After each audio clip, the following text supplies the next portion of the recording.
অপু বিশ্বাসকে পাওয়া যাচ্ছে না। কয়েক সপ্তাহ ধরেই মিডিয়া পাড়ায় তোলপাড় চলছে কানাকানিও। হাজার জন হাজারটা ধারণা করছে। অবশ্য এটাই স্বাভাবিক।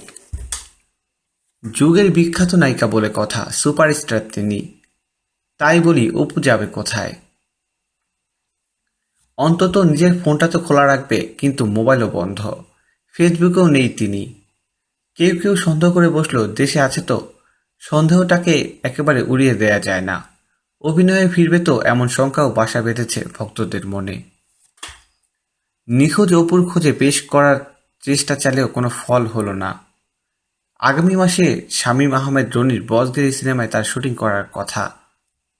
ছবিটার ভবিষ্যৎ কি তাহলে? যোগাযোগ করা হলো রনির সঙ্গে। অপু, আপনারা সিনেমায় শুটিং করছেন তো? আশার বাণী শোনালেন রনি। অপু শুটিংয়ে ফিরছে ৯ মে থেকে। তার সঙ্গে সপ্তাহখানেক আগেই কথা হয়েছে, যেখানেই থাকুক তিনি শুটিংয়ে আসছেন। ছবিতে তার বিপরীতে অভিনয় করছেন শাকিব খান। আরও আছেন মাজনুন মিজান, সাদেক বাচ্চু। বর্তমানে তার হাতে আছে রাজনীতি, মা, পাঙ্কু জামাই, মাই ডার্লিং, লাভ ২০১৬ ছবির কাজ।